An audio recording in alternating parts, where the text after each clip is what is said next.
Okay, so happy you're all here. Day 25 upon us. Tonight's going to be another Prachin challenge. And so, just to refresh your memories, Prachin is ancient yoga. And the ancient yogis used the body, especially sort of like testing the body and pushing the body through physical discomfort to empower their relationship to what, at this point, I hope you all are becoming more familiar with, which is this sense or this position or this experience within yourself where there is less resistance, less analysis, less judgment of your physical experience, your environment, your life, the world, and most importantly, your sort of like psychology. And so you're sort of in this state of unique openness and tolerance and embrace of all the external dimensions of your life. And so again, the ancient yogis, the Prachin, felt that pushing the body and sort of embracing extreme discomfort helped them connect to this space. And this mentality rings true even through modern culture. You can associate it, I would say, very easily with if you're not a runner, the experience of a runner's high. And so you're sort of being pushed through this, endurant experience of physical struggle. And all of a sudden, because of that, endorphins are released into the body. And then the brain sort of repositions itself into this mode of embrace. And so this is the Prachin or the ancient way. What we're going to work on today, the last Prachin challenge was lifting the arm up and overhead, experiencing that acidity, that carbonic and lactic acid, and using that fire to help us focus our minds on our immediate experience. This Prachin challenge will be a little less strenuous, but still strenuous. This is called Pranam. And pranam is prostration. And so within the culture of India, especially in the relationship between a devotee and the divine, or a devotee and their teacher, a guru, a devotee will prostrate, meaning they'll drop to their knees, they'll drop their forehead to the floor, maybe they'll touch the feet of the guru, or sort of reach their arms out towards the symbol of the divine. And it might be as simple as sort of bringing our hands to heart center and bowing the chin down to the collarbone. But all of these gestures are signifying that this person, in the moment of bowing, has renounced their own self-will. So it's not about the I, it's not about the individual, and it's more about their life, their vitality, all of their energy, all of their thought power.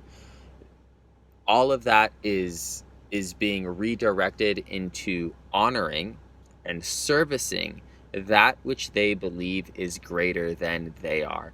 And so the main point behind this is that our relationship to this experience that I hope you're all starting to feel, this openness and this tolerance and embrace for the environment, our sensations, and again, most importantly, our psychological experience, hinges on selflessness. That the more we act in the service of others, and this is something to sort of consider deeply, it's easy to consider, at a glance, but when we really analyze the motivations behind why we do the things we do, I imagine what most of us will find is that we act in service of ourselves, or in service of our immediate sort of our immediate family, or our tight social groups. But the more we can expand that and act in, sort of to promote benevolence, promote compassion, promote peace and prosperity to more and more and more people estranged from our immediate social groups or our immediate families, the happier we will be.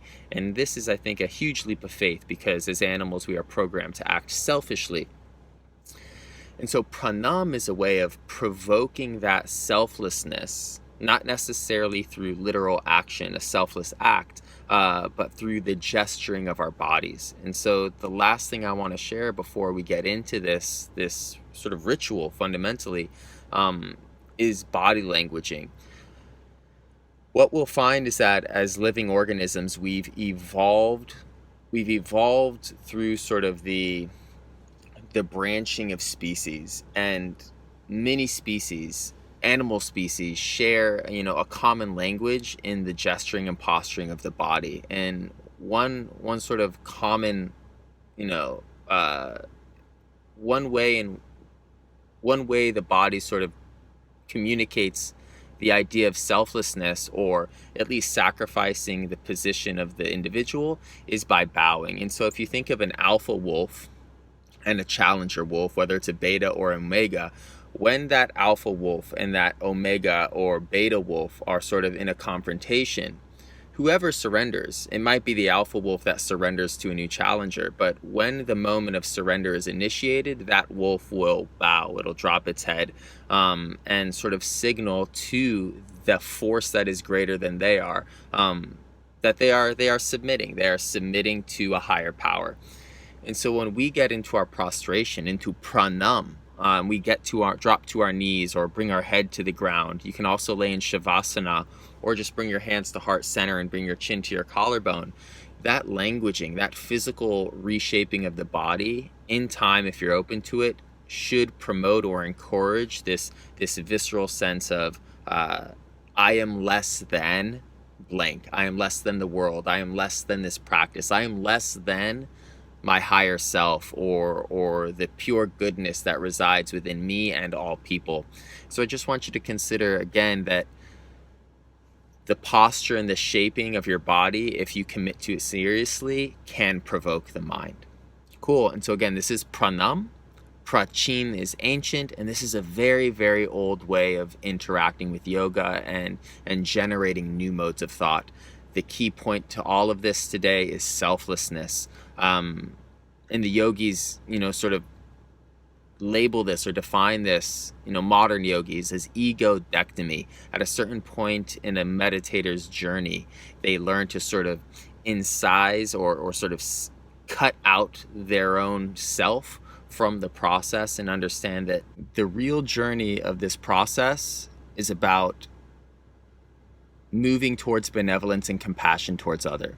And again, simply, if we reposition our bodies in a way that historically and evolutionarily communicates that idea to us, it becomes more likely that we will be able to enact those virtues or that mentality into ourselves in the world. So what you're going to get into today, you can either drop into something like a child's pose. So bring your knees to the floor, extend your chest towards the floor, arms reach out in front of you. This is option one. You can lay flat on the floor face down, which might be uncomfortable, but again, Prachin is about challenging the body. Bring your forehead to the floor, tuck your chin in so you're not squishing your nose. Arms reach out straight in front of you. This is the traditional way of expressing full prostration or full devotion to that which is higher than you. You can lay on your back in shavasana, or you can bring your hands to heart center and bring your chin to your collarbone. So any of these four shapes should provoke a sense of selflessness and devotion to a higher power or a higher way. Okay, and I would encourage you to take the most extreme expression, and that is face down, laying down on your belly, forehead to the floor, arms out in front of you.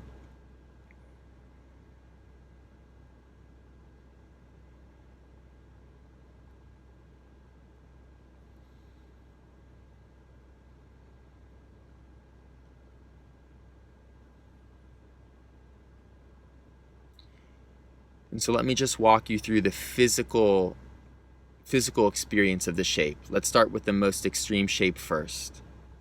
If you're laying down, face towards the floor, arms extended in front of you, tuck your chin in towards your collarbone so the pressure builds on your forehead, but you lift the nose up away from the floor. And in that, you can breathe easily. Arms are extended fully forward. Relax your body.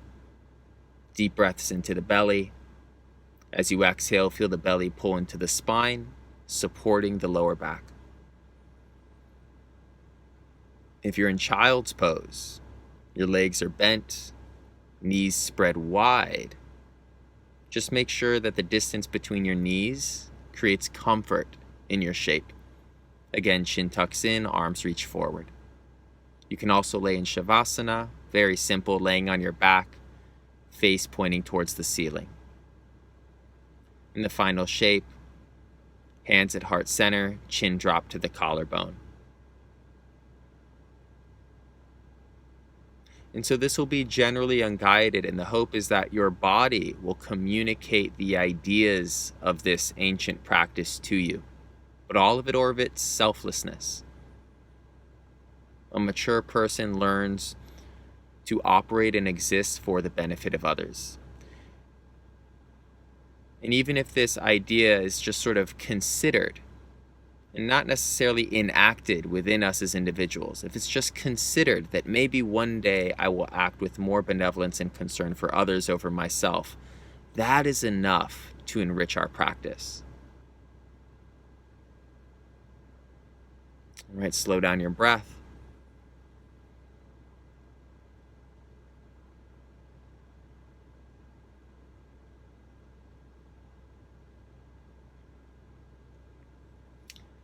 And so let's rely on the other lessons of the previous practices to help us open up into this Prachin Pranama, ancient prostration.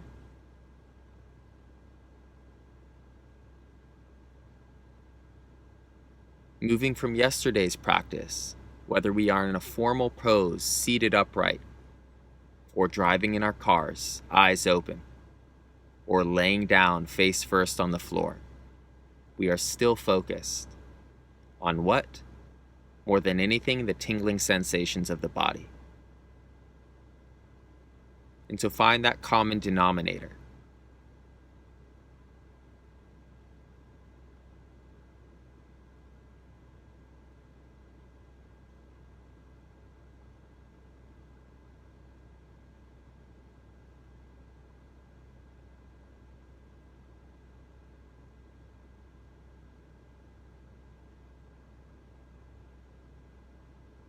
Now breathe deeply into the belly. Feel the stomach swell like a gourd as you inhale.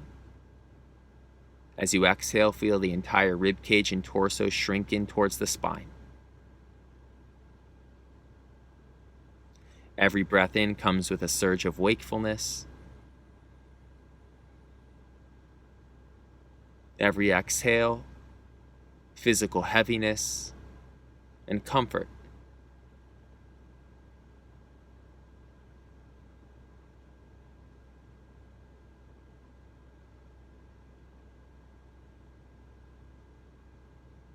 Now, from time to time, when the mind eventually does wander, think of selflessness. Think of devoting your mental power, your physical power, to that which is greater than you. To family, to society, to those in need, and most importantly, to the world itself. And that in this moment of physical prostration, you are essentially bowing and revering that which is more significant than the individual. Try to feel that. And again, put that into context by thinking about it. Once you feel that in your heart, in the same way that you could conjure up the emotion of gratitude, once you feel that in your heart, come back to the sensations of your body.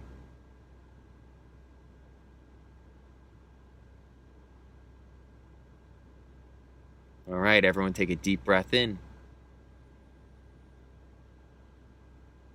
and a slow breath out.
Slow down the breath. And first, just notice your reaction to the physical shape and maybe the discomfort that is arising, the nuisances of the position. And that's a simple thing to overcome. It's only uncomfortable. Certainly not more than keeping your arm up and over your head. So breathe steadily.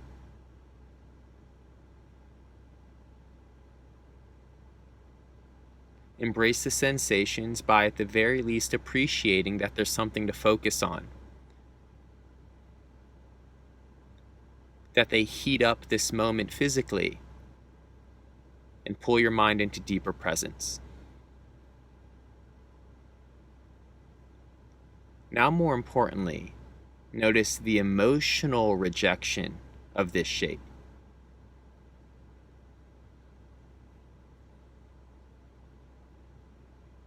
The strange, anonymous disapproval. And so this is deeper and more archaic.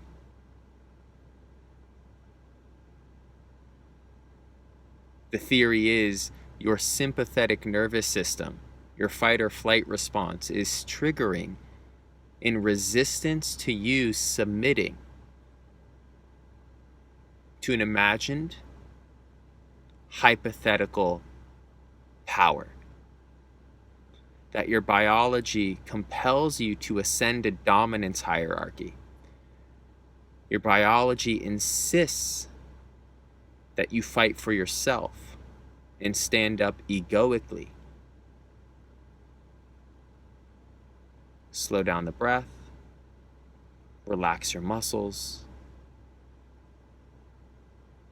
and embrace the concept, the idea that your existence is most fulfilling when it is in service of others.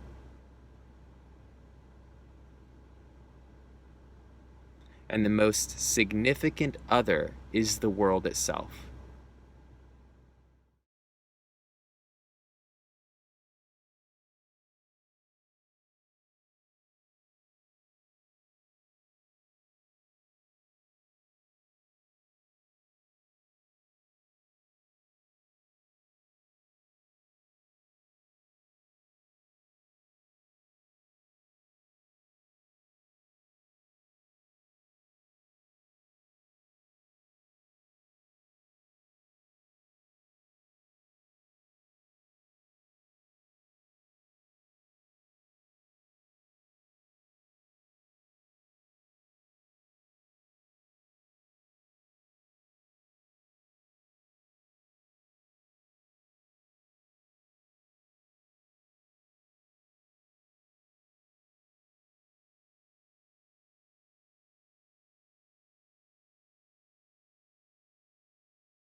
Again, slow down the breath.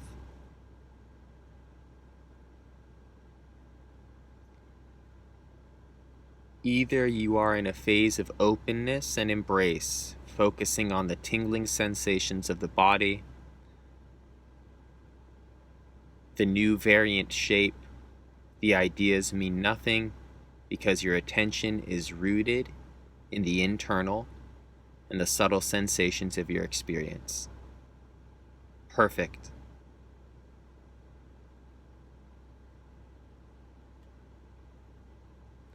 If the mind is reacting, rejecting the shape on a physical or conceptual level, there is an opportunity to deepen your method.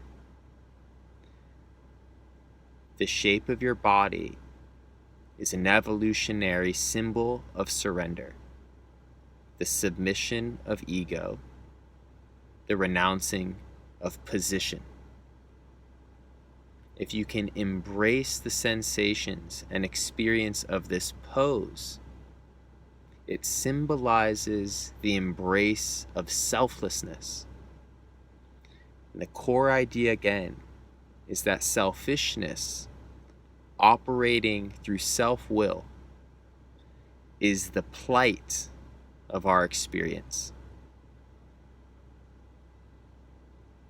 A meditator learns to exist compassionately in the service of others.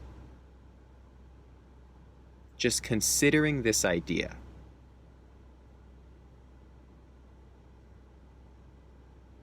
and being open to this idea as a way of life is a huge step forward.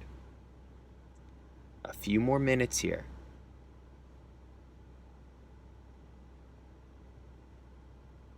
Deep breaths in, deep breaths out. This is an exercise in symbolic selflessness.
Falling back onto gratitude. Final breaths. You are prostrating. This is pranam. You are prostrating in front of what? Your room, trees, the sky, the moment. You are prostrating in front of reality. Atman, the individual soul, is bowing in front of Brahman, reality at large. And try to sense that. As conceptual as it is, it's true.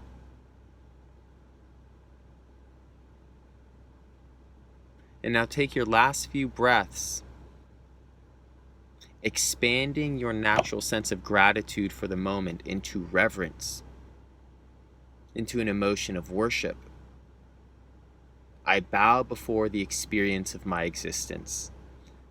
I bow before the platform that supports this existence and enables me, provides the opportunity to exist selflessly.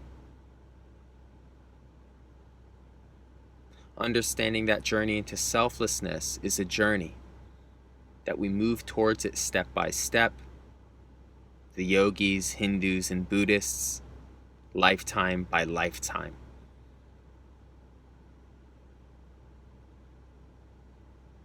Three more breaths.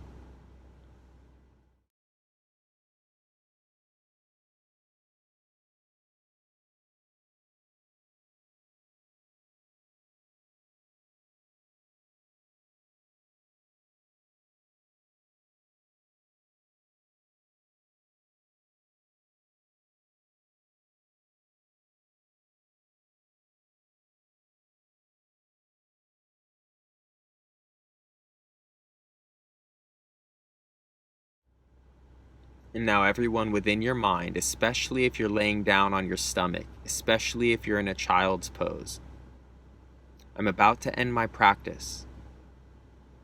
I'm about to disrupt my focus, and in that my mind will scatter from the focal point of selflessness, from reverence to reality, into distraction, into self-will, into judgment, into analysis, into waking consciousness. All of that is about to happen. And so in your next few breaths, open your eyes, reposition yourself into a seated position, and immediately as you move the body and reposition yourself into your seat, notice the disbanding of the meditative state. And in that, appreciate how sensitive it is, how it hinges on stillness and hinges on internalization. Once you reassume your seated position, take a few breaths.